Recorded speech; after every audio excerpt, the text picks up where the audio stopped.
Welcome to Fandom Shmandom, the fandom podcast that covers everything you love and more. I'm Liz Wade Stickle. And I am Sam Williams. Today's episode, we will be irrevocably irritating you listeners about the Odyssey. Books 13 through 24, what we are calling Idiots and Ithaca.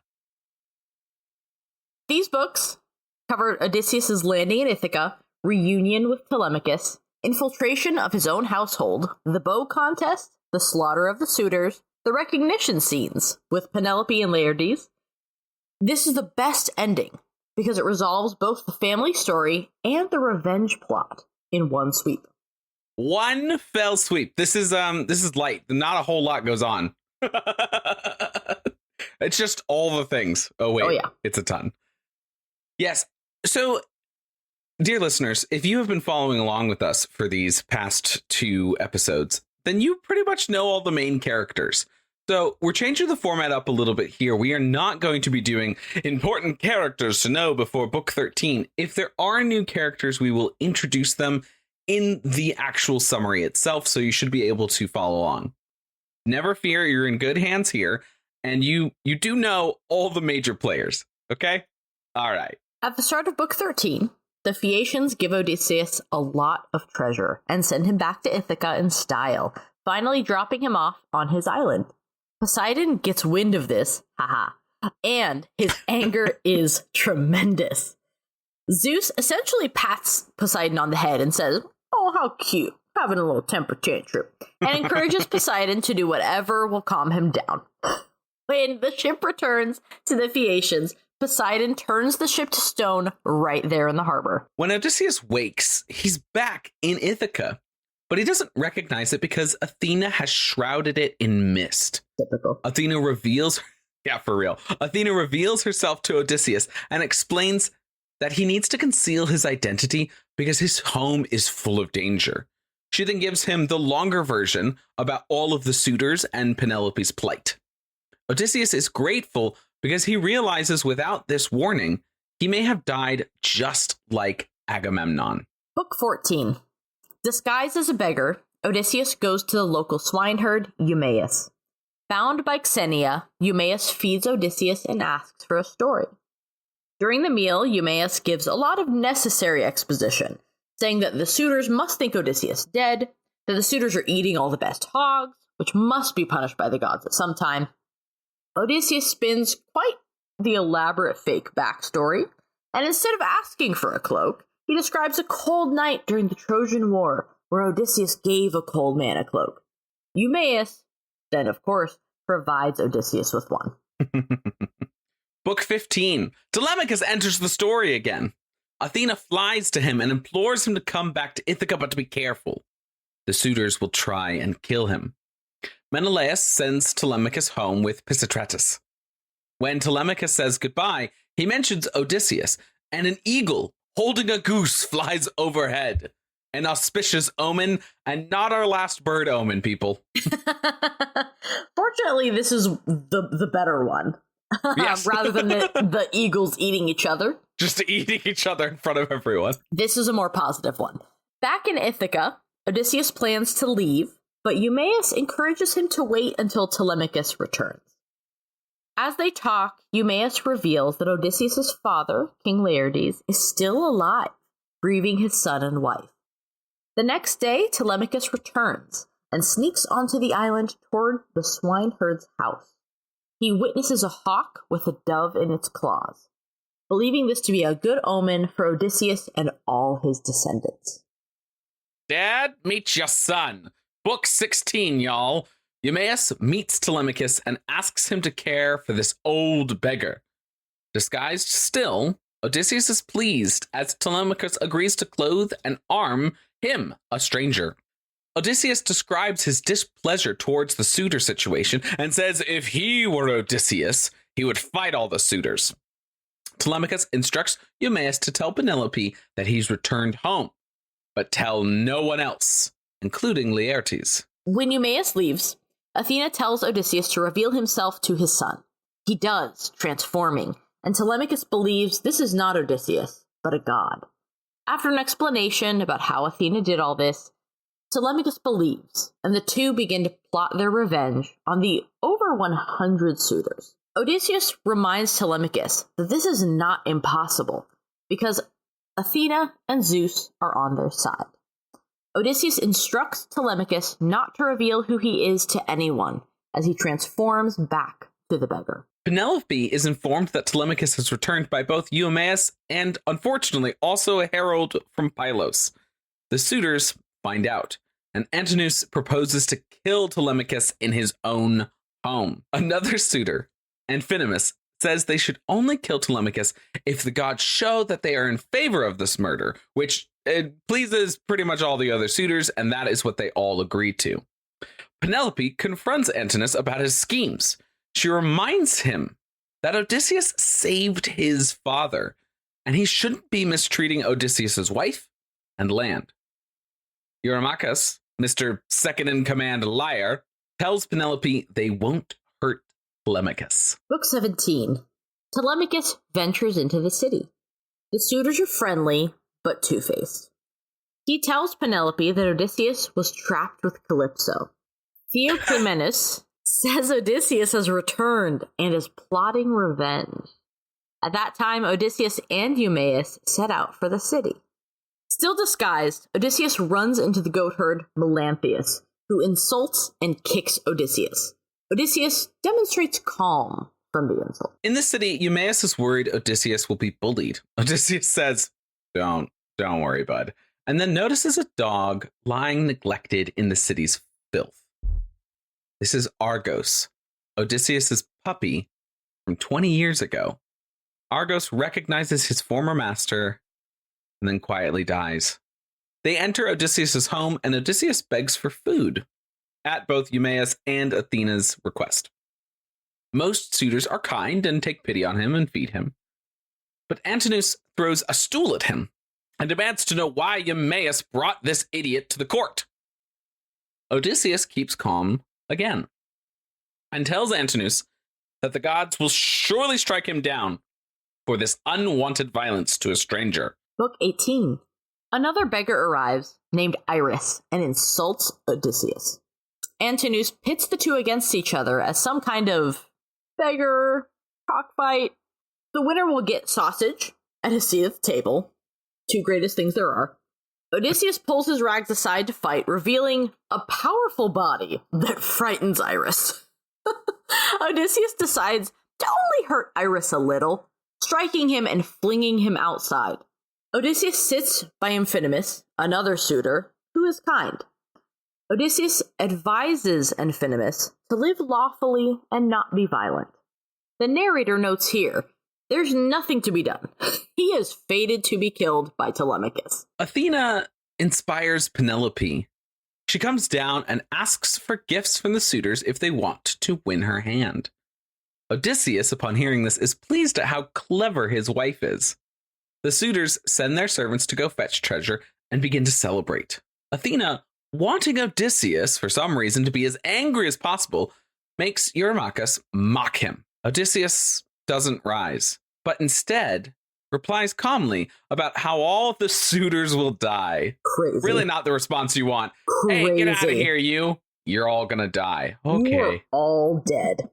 Eurymachus does as Antinous did and throws a stool at him. Instead of Odysseus, it hits a servant, and a furious Telemachus sends everyone to bed, because apparently he has that power. He can't kick them out, but he can send everybody to bed. He can send them to their rooms for sure. Telemachus can do timeouts, definitely. Book 19. As they sleep, Odysseus and Telemachus go around the palace and lock up most of the weapons.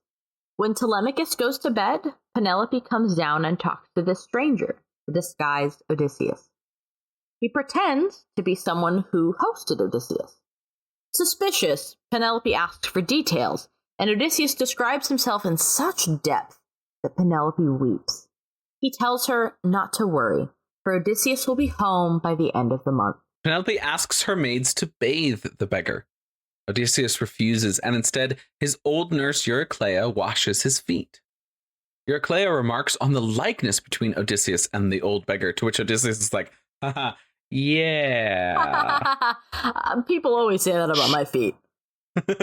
When she washes his feet, she recognizes an old scar he received when hunting with his father, Autolycus. Odysseus pleads with her not to reveal him, while Athena distracts Penelope from the occurrence. Penelope asks Odysseus the beggar to interpret her dream. An eagle flew down from the mountain and broke the neck of 20 geese in her household, then says that it's her husband, and he has killed all the suitors. Odysseus tells her, this means death for the suitors. I don't know that she needed another opinion on that. I totally agree. It is one of the wildest things that she just like straight up dreams birds, but it's like literally what is about to happen in real life. And she's like, "Could you interpret this for me?" And it's like, I think Odysseus is going to kill all the suitors. Frankly, I think you could. Penelope is skeptical and tells him she's decided to hold an archery competition to choose a new husband. Odysseus tells her that her husband will return home before a single man strings the bow. Which, okay, Odysseus is just in this book said, your husband will be home by the end of the month. And then she's like, well, I'm gonna do an archery competition. I got to choose a new husband. And he's like, oh, he'll be home before anybody strings a bow. Before a bow even gets in the hand. It's no wonder why she doesn't believe that this beggar is Odysseus, like in a couple of books. A bow in the hand is worth two in the bush.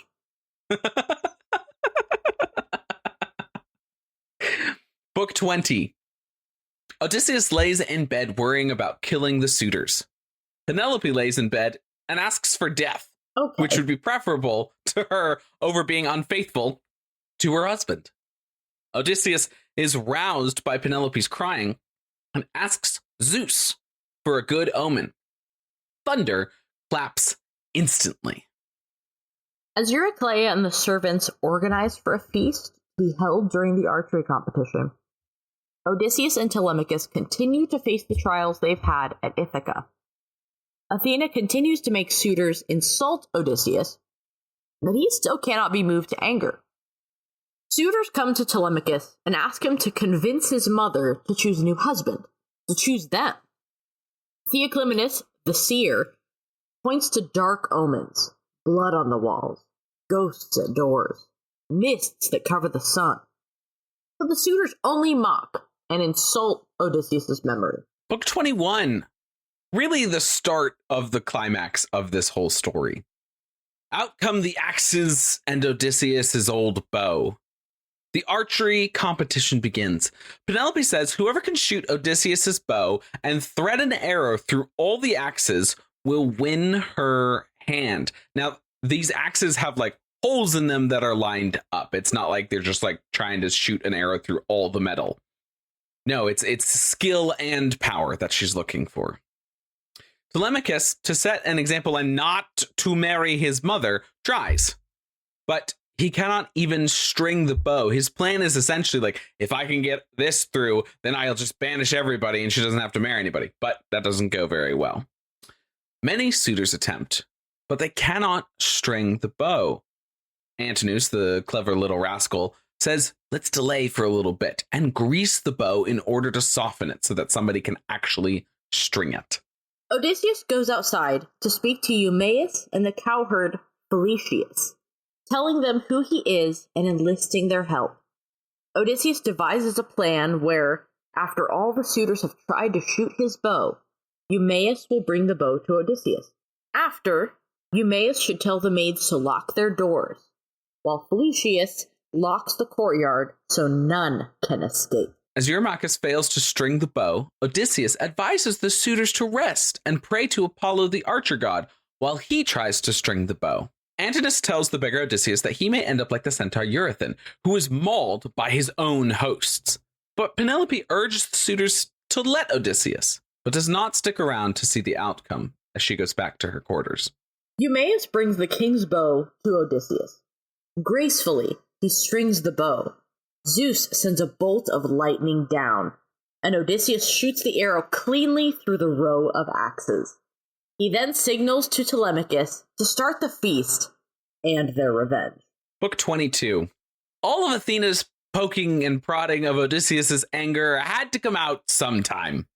As the feast begins and Antinous is about to take the first sip of wine, Odysseus shoots Antinous straight in the throat. Odysseus then kicks the table, scattering the food everywhere, and declares himself to be the rightful king, Odysseus. What a wild thing to do. Hey, look, I did this thing. Yeah, oh, everyone sit down. Have a good zonk. Let your maids set a feast for 100 people. Yeah. Then start taking them out. You know what's crazy, Liz, is Odysseus' actions only get worse from here. Yeah, of course. The suitors immediately all say, it was Antinous' fault. No, it's this guy. The guy who just killed. It's all his fault. I was just hanging out. And they offer to repay everything they've stolen. Odysseus tells them no amount of wealth can expunge them of their crime. Eurymachus calls the suitors to arms, but Odysseus kills him. Telemachus then kills Amphinomus and runs to get weapons for him, his father, Eumaeus, and Philetus. Yes. The four of them get to fight. If this was a Taika Waititi movie, Taika Waititi and like another famous director like James Gunn would be the two old heads that were just cracking jokes the entire time while they're like locking things up and watching people die. Yeah. It would be a different take. With all the other weapons having been hid by Odysseus and Telemachus, the suitors prove to be easy prey. They almost get weapons when the goat herder Melanthius goes into a secret passage to get other weapons. But Eumaeus and Philetus string him up in the passage. During the fighting, Odysseus spares the bard Medon as Athena watches from the rafters. Just like the eagles attacking the birds, Odysseus and Telemachus slaughter the suitors. When it's all over, Eurycleia comes out and praises the death of the suitors. Odysseus reprimands her and tells her to bring the 12 maids who slept with the suitors. They are to clean up their lovers and all the other suitors' bodies and clean the palace. Then they are to be hung with a cable. Whew. Finally, Melanthius, the goatherd, is unstrung from the secret passage and taken outside, where they cut off his nose, ears, hand, feet, and genitals. Like a chimp. That's what chimps do. Then the servants sterilize the house with smoke. Just as a quick aside here, it is wild to me that the suitors are slaughtered, but then the people who like actually get punishment and instead of just like being killed in the midst of like this crazy circumstance, like, all right, now bring out the 12 girls that slept with these guys. They're going to clean my whole house and then we're going to kill them. And they know about this while they're cleaning. This. Yeah. And then Melanthius, who's just this guy who was rude and kicked Odysseus one time and like tried to help the suitors get weapons, of course. They then like completely mutilate him. An example of this man.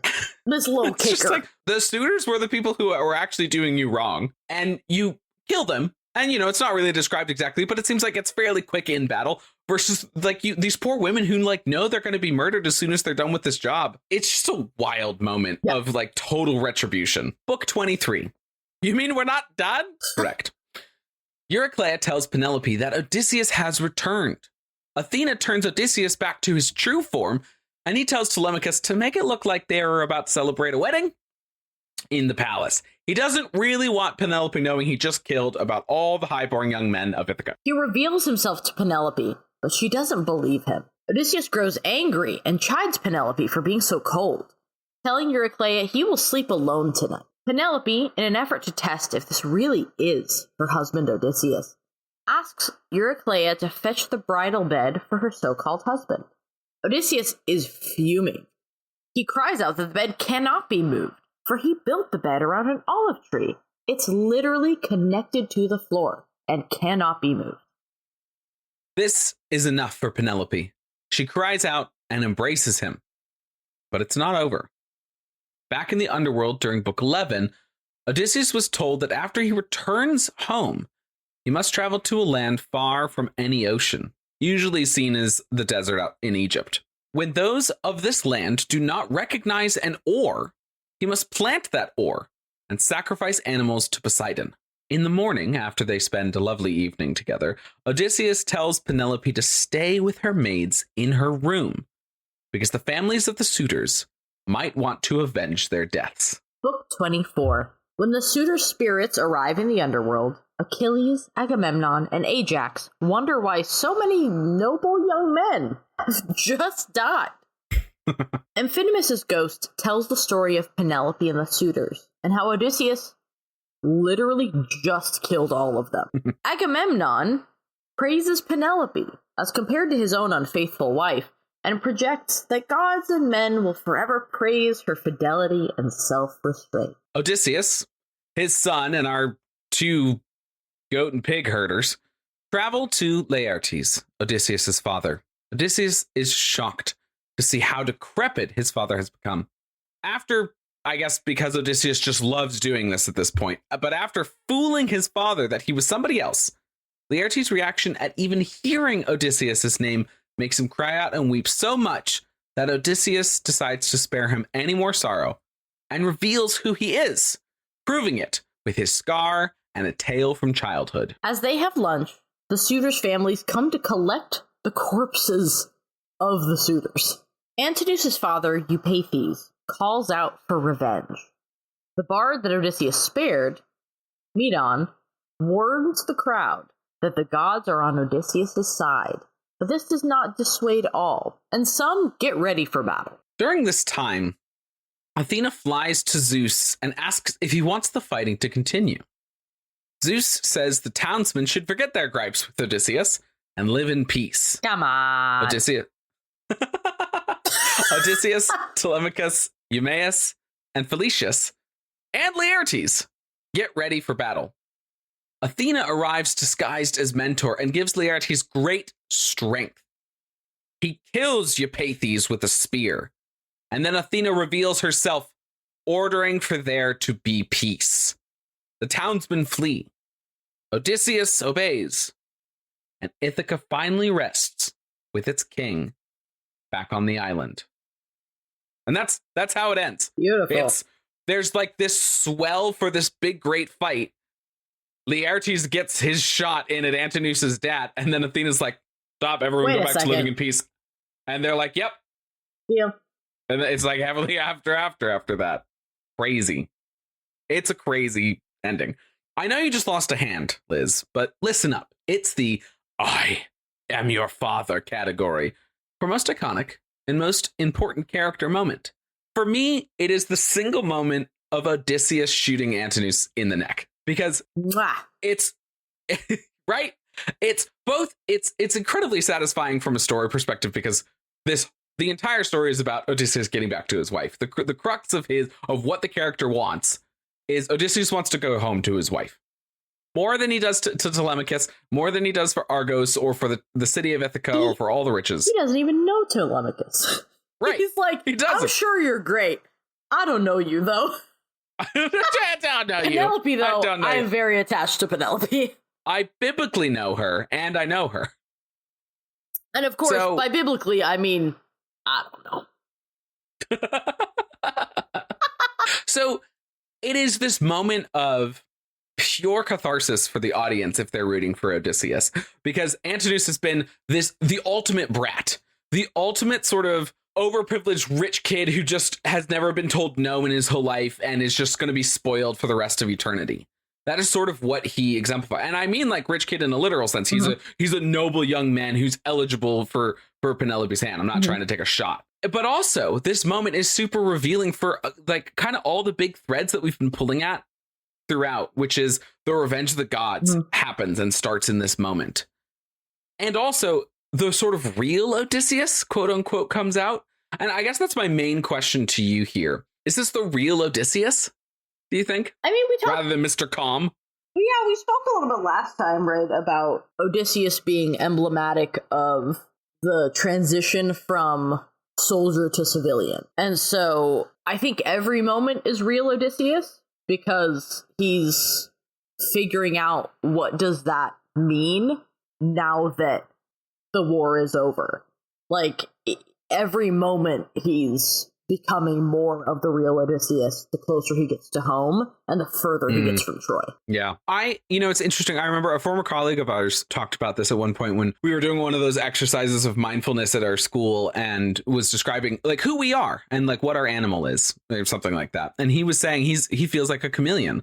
not because it's unnatural to change your colors depending on who you are in social situations, but because that is literally what a chameleon is supposed to do. And so that, yeah, he's able to change his spots, so to speak, depending on where he is. And maybe that's a little bit of Odysseus here, like you're saying, like he's got these, at least this spectrum of two modes. I am Mr. Soldier and I am Mr. Husband and civilian and king. Yeah, and I feel like he just turned on Soldier again. Like, I don't think that any of it isn't him. He has found himself in so many different contexts across his life and like across the world as they understand it, that every moment is the real him for that time and place. Absolutely. And then, of course, it being like, this is the real gods. This is what it is to be in the crosshairs of Olympus. Because the might of the gods, if you disobey their creeds, will come down upon you. We've been having hints of this the whole time. I mean, you and I keep laughing about two eagles coming down and just shredding each other in front of everyone. And then being like, but like, probably nothing. It's all good. It's all fine. Do we believe the gods send us signs or not? I need you to And pick. the fact that this mythology is essentially supposed to be a parable about why you should follow Xenia and why you should be a good law-abiding, nice dude citizen so that you have a social contract. But I also think that there's an interesting parallel here for all of human history with the ruling class, where the gods don't at all adhere to any of the stuff that they want. They are constantly going about and being imperfect, but they will bring the might down upon you in order to keep the order, which I think we can see throughout history from anybody in the ruling class. Yeah, and it's interesting that I think in a lot of Greek mythology that the Greek gods are not super into like the divine right of kings kind of idea. Like they don't always support or endorse just the highest members of society. It's kind of anything that fulfills the kind of societal values of the time, that like beauty is valuable, whether it's a poor person or a queen, right? Like beauty is something that matters and has to matter. And Xenia and hospitality has to matter no matter what your class is. Yeah. So it's interesting to kind of see almost like the meeting of this, where outside of Ithaca, it doesn't matter that he's royal. Right. Like, who cares? You're trespassing. Most of his adventure is him magically trespassing somewhere. and unfortunately, seeing the consequences. Yeah, absolutely. All right, everybody, sit down. It's time for our I Am Iron Man most iconic and most important scene category. I just struggle with this one. There's a lot that you could tell me. The entire fight, or Laertes and striking down Antinous' dad, and then Athena revealing herself could be. But I had Penelope telling Eurycleia to bring the bride bed, because that is the marriage bed. I'm so glad you're with me on this. Okay. That. It's such good writing and storytelling, because it is just one more trial that Odysseus has to face. And he's been extremely patient as a man who's gone through, at points is like, I wish I just died on the battlefield, etc., etc. But the fact that he finally is like, my moment, and I look older, but here I am 20 years later. And she's like, no. And he's like, oh my gosh, fine, whatever. I guess I'll sleep alone tonight. And then she slips in, so wise, so intelligent, showing off exactly why she's been able to survive this entire plight for 20 years. She's just like, I guess Eurycleia, go get me the bride bed. And Odysseus just crashes out hard. What do you mean? Who did what to my bride bed? Does the bed not exist anymore? You can't move that bed. She's that like, bed? Oh my God, it's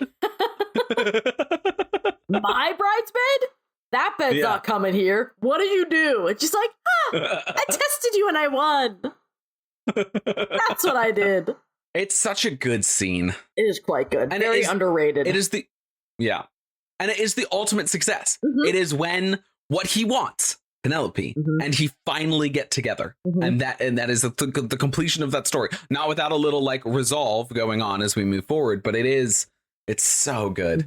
Crack open an encyclopedia. It's time for our, as Elijah Wood once said, no, how could we have known category, where we discuss the most important information disseminated to the fandom in this epic poem. So we have a little bit of like actual what's disseminated in this story. And then I'm going to also talk about a little bit about the actual, like, no, how could we have known that's not in the Odyssey, Sam? So the first part, we've talked a lot about the god's wrath and fulfilling prophecy and Odysseus's journey. So the part here that I want to discuss is that you cannot escape fate. And that's shown, I think, very clearly with Amphiminus and Telemachus, because Odysseus sits down and Amphiminus, the suitor who's been abusing the household and hopes to steal away Penelope, is super nice and kind to Odysseus. Yeah, and Odysseus is like, guy. And he's like, man, oh, we shouldn't have to die, brother. Anyway, like, there's not even an argument. And just like having the author's pen really in here, where the narrator is like, there's nothing that could happen. He's fated to die in Telemachus' spear. Nothing to be done. So sad. It's so devastating because Odysseus has this nice long moment with him where he's like, you know, you really shouldn't be doing this. And Amphiminus is like, I'm uncomfortable. And and you can see like the goodness in this dude, but and it comes back to, you cannot escape fate and you cannot escape the gods because this guy has been doing bad stuff for 10 years. Yeah, once you get yourself put on that path, there's actually at some point no off ramp, no return. And that again shows up when everyone's like, we're so sorry, we'll repay you. And even though material wealth could like, oh, okay, you're gonna repay me everything I've got. But no, Odysseus says, this wealth cannot expunge you of your crimes. There are consequences beyond just like, oops, sorry. And that's a devastating, and it's very, very religious in nature, but a very devastating idea of like, you know what, you actually have to face further consequences than just undoing the harm that you did. Yeah, it's a brutal line to hold. Yeah. That actually, I hear you. And that's so cool that you've come around. That actually doesn't undo anything. And what you're going to get is what you were always going to get. Yeah. And it's not like they haven't known, right? Yeah. Xenia is all over the place. Zeus is all over the place. This is their major religion. And so you can't feign innocence here. Ignorance, yeah. And so this idea of like, well, he's a good guy and he's just kind of lost his way. It's too far gone. Yeah. Now it's time for a little bit of, no, how could we have known this? It's not in the Odyssey. So what happens to Odysseus, Penelope, Telemachus after the Odyssey? There are myths. In some myths, Odysseus and Penelope have children after he returns home, Achusaleus and Polyportes. Additionally, Odysseus's extramarital affairs beget him Telegonus. That's the son of Odysseus and Circe's. More on him later. There's also Nausithous and Nausinous, sons of Odysseus and Calypso, although sometimes Calypso is the mother of Telegonus too. In some myths, Calypso or Circe, depending on which one, tells Odysseus, hey, by the way, I'm pregnant, as he's about to leave. He nods, tells her to name him Telegonus, which means child born far away, and then sails off, not to be bothered to be the father of this illegitimate child. Imagine being like, I'm pregnant with your child. And they go, Farson. Bye. And it just salutes and leaves. Could you name him See Ya Never? Just leaves. Good bison. Good bison. Good bison. Yes. Good Bisius. Yes. Good Bioceus. Abandonus. Abandonus. Abandonus. These are my three sons: Goodbyesinus, Goodbyeatites, and Abandonus. He's not a great dad. It turns out he really likes to not be around for the first 20 years. Picks and chooses. So how does Odysseus die? Well, at the hand of one of his sons. I'm so glad you asked. Odysseus's death comes at the hand of his own son. So in the main myth, Telegonus, the son of Circe and Odysseus, is the one who does this. When he learns from his mother, Circe, who his father is, he travels to Ithaca to meet him. Now, during the Odyssey, at some point, it's prophesized, Odysseus, you will die at sea. Okay, that's what everybody hears in the Odyssey. So when Odysseus' death myth comes around, you expect him to be sailing. Kind of. Sometimes in the myth he's sailing, sometimes he's not. Doesn't really matter. What does occur is that Odysseus and Telegonus meet. But Telegonus doesn't recognize him and stabs him with a spear, tipped with the point of a stingray. And apparently that technicality is enough to fulfill the prophecy that Odysseus' death would come from the sea. Now, this leaves just enough time for Odysseus to gather with his family, Telemachus, Penelope, his maybe other 2 children, and Telegonus is there as well. He dies on land with his family around him. As for Telegonus, he returns to Circe with Penelope and Telemachus. And a happily ever after that makes us all uncomfortable. Telegonus marries his father's wife, and Telemachus marries his father's side piece. That's right.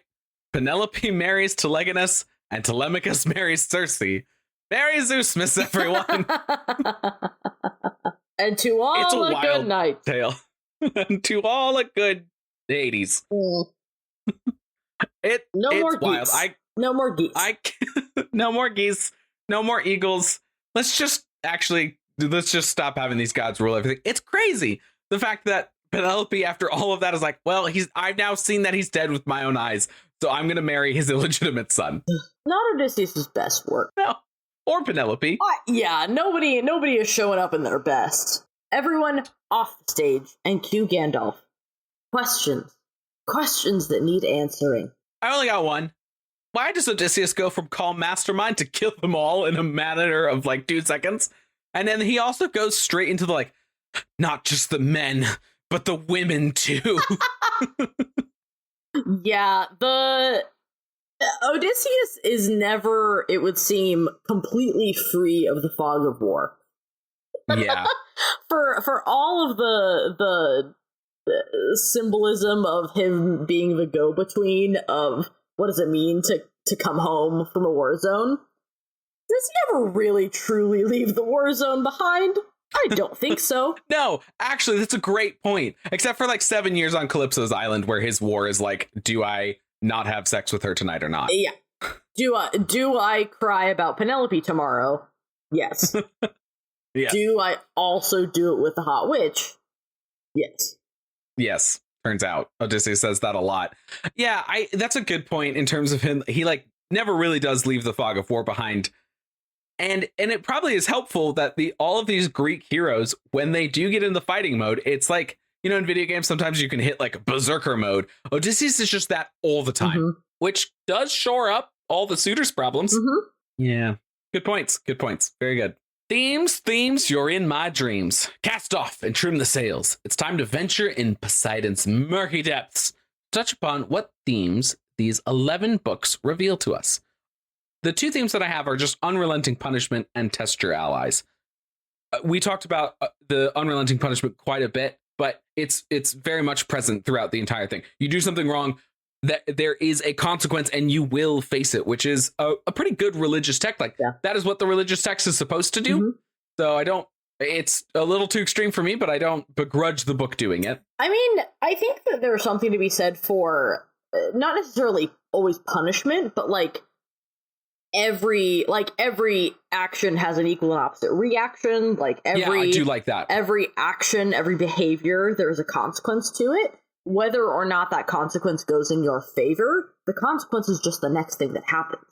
So the idea that if you are to do this thing, particularly in relation to the gods, there is going to be a consequence to it. And with the gods being such a close like facsimile for just forces of nature, it's not surprising that throughout all these books, it's like when you try and control things you shouldn't control, when you try and force things to go your way, particularly in nature or like humanity, like it just is, it's going to end up how it's going to end up. There are some things you just can't force as an individual. Yeah.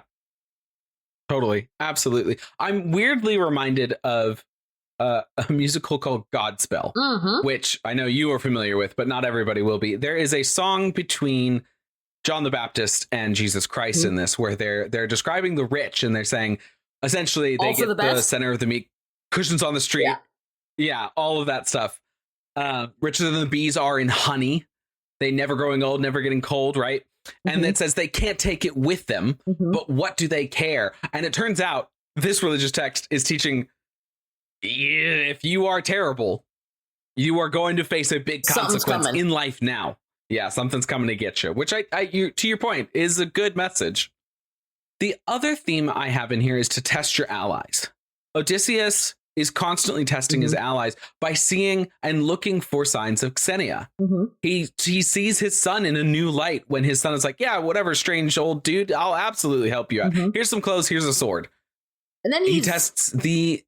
Sorry, he's also then encouraged to do the same by Agamemnon, where he's saying, hey, don't trust your wife too much. Because I'll tell you one thing, if I've learned anything from my life, it's that wives are murderers. even if somewhat tangentially, they're gonna get you. So keep some secrets, and hopefully things turn out. Yeah, absolutely. And then we see it with Penelope as well, which is the ultimate testing of your ally. She is so kind and gentle and gives credence to those who deserve it, and is a loving host, and even though she's facing abuse, still keeps up her Xenia ways. And then she's still very much like, hey, I don't believe you're Odysseus, but by the way, go get my bed. And it's just, that testing of the allies to ensure that you are actually allies is very good. We see Hermes saving Odysseus from being too trusting. Here's this thing that will help you avoid Circe turning you into a pig. I'm pretty sure all these things are going to happen, and if that's true, here's what you have to do. Yeah, totally. And then even Odysseus with Calypso, when Calypso's like, all right, fine, you can finally go. He's like, swear to me that you're not going to mess with me. Pinky promise. Pinky swear. Pinky promise. Magic pinky swear to me. She's like, yes, but we have to have goodbye sex first, and they agree. That definitely actually happens. That's not a joke. That does occur. Yeah. Clean your evil lair and get ready for our I was the turkey all along category. What is the biggest takeaway listeners should leave with in preparation for Christopher Nolan's The Odyssey movie? I'm fascinated with how, in Christopher Nolan's imagination and his team's imagination, they're going to introduce the god element of everything. What is his Olympus going to look like? We've seen a lot of and I, to be fair, I do not need everything to be historically accurate for a movie to look good. I need the movie to look very good and for it to feel of something that I could suspend my disbelief for. I don't need to be like, hey, they spent over $300,000 perfecting the shoulder breastplates armband in order to have something happen. Christopher Nolan is known for being really on schedule, on budget, and so I feel like taking on the historical accuracies in that way, where you have to then make the things, don't actually add to the movie. That being said, we've seen a lot of what sort of the Greek stuff is going to look like through the trailers already. We haven't seen that much of what the gods elements are going to look like. So I'm interested in like all of Zendaya's transformations. Like, is it going to be a different actor when she's Mentor and then Tez? Is it going to be a different actress when she's the little girl? What does Zeus look like? How does are there going to be wisps on the wind that are colored in some way to show us that the gods are moving about, or what those things fascinate me. Yeah. I hadn't thought a lot about it, but yeah, trying to think about kind of how that translates on screen versus like an oral tradition or this written narrative, not from Odysseus' perspective, but like a narrator's perspective that allows us to hear that those transitions are happening, that, hey, by the way, this little boy, not little boy, it's Hermes. Like, it's just this this like inside baseball kind of narration that is, I'm excited to see how that is translated into the show don't tell format of film. Yeah. Whether it's going to be the same outfit every time. Like, we've seen some photographs of Zendaya as Athena, and she's kind of just in this like very kind of typical of being in a desert kind of like headscarf and kind of like drapey clothing. And so I'm curious if like kind of what the continuous kind of elements will be that indicate that something is Athena. Do we have to see her do like a metamorphosis into these characters to know that it's her, or is there some other way they're going to communicate the underlying like holiness or godness? Yeah. Especially because, so Matt Damon gave this interview when he was promoting his and Ben Affleck's like movie that came out in 2026 earlier, or 2025, somewhere in there. And he said Netflix specifically asked them to make sure that they sort of re-explained the whole plot 3 or 4 times in the movie because people are so often on their phones. The Odyssey, as you and I have just explained it over 3 episodes, is quite complex. And if you miss something, you might be lost, especially with... doesn't make sense. Yeah. And especially a lot of like, wait, is this Athena right now? Yes or no? I don't remember.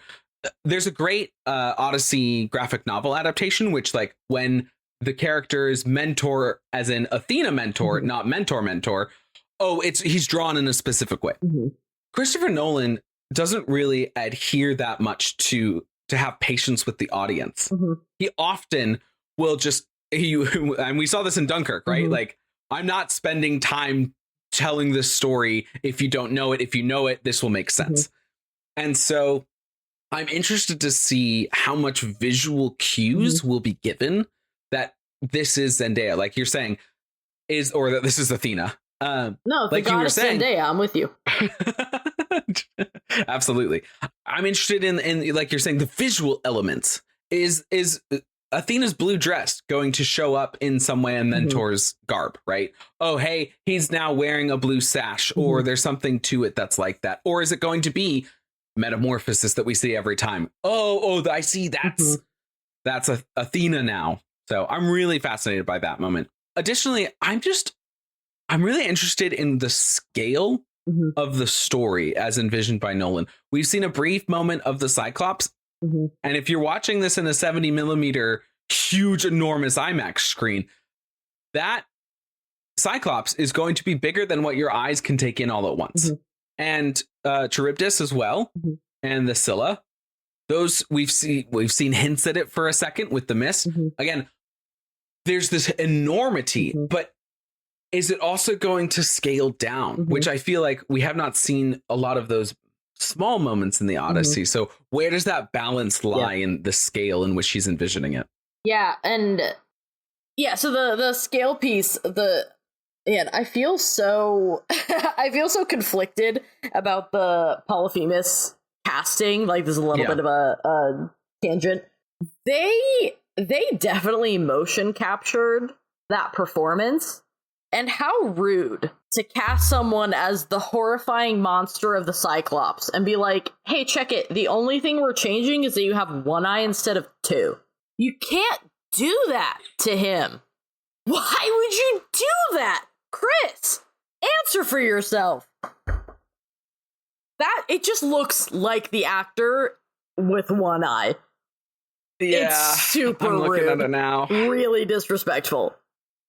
And it's not even voiced by him. They got Ron Perlman. Oh my god. They literally cast him to... They're like, you're a little monstrous. They Dave Frost him. Bro, you can't do that. What?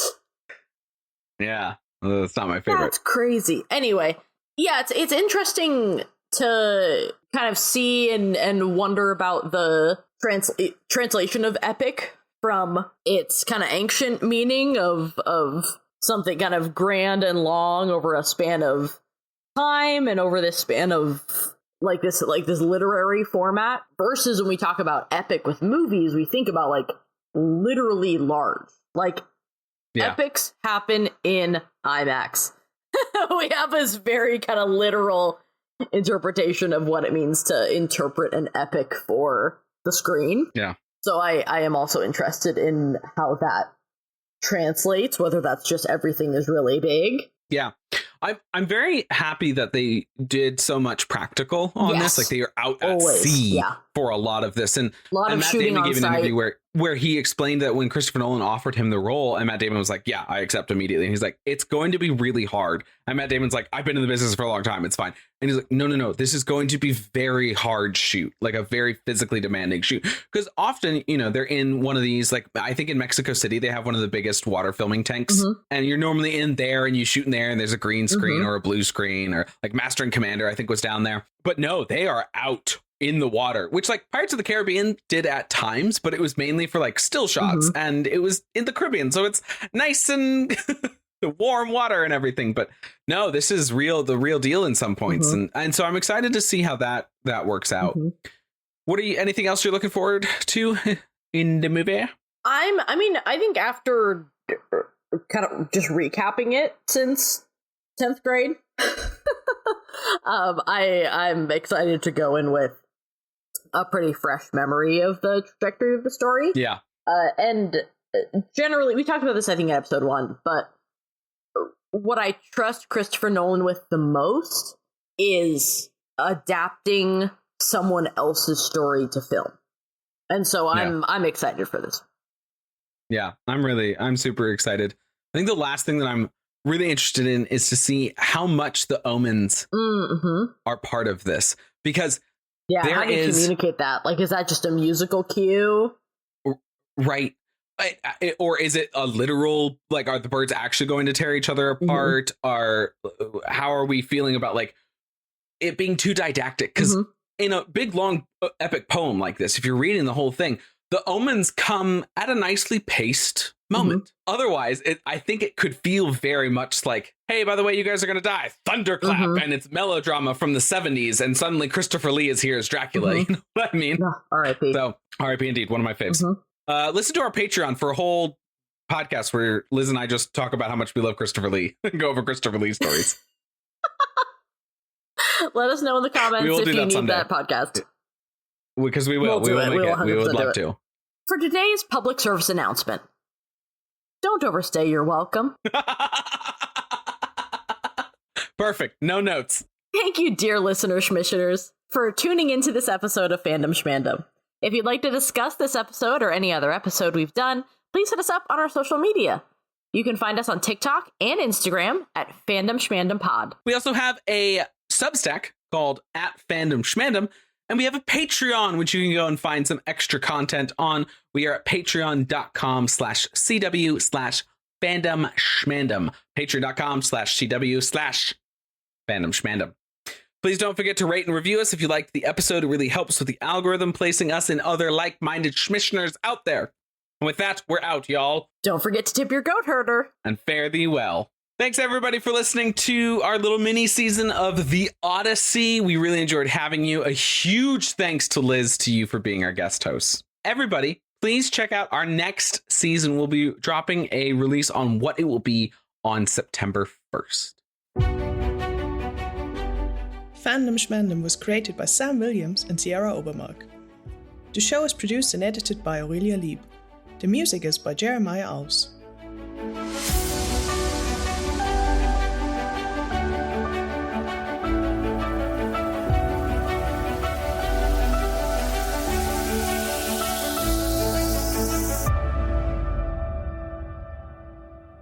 Still disguised, Odysseus runs into the goat herd Melanthius.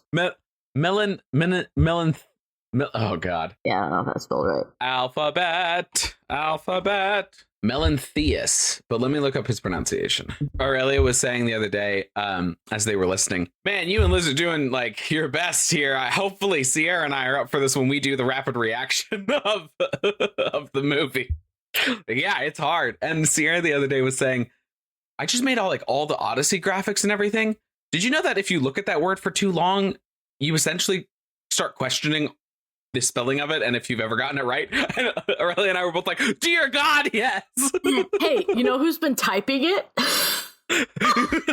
I'm teaching it for the last 2 years. Or I've got, is that how you write it on the board? You know, with the zone of idiocy that is like right at the board where you're like, I don't know that I've ever spelt a word in my entire life. Odysseus goes outside to speak to Eumaeus, and the cowherd... Philoetus? So sorry. Philo? Felicius. What the 0% consistency in the Greek. 0%.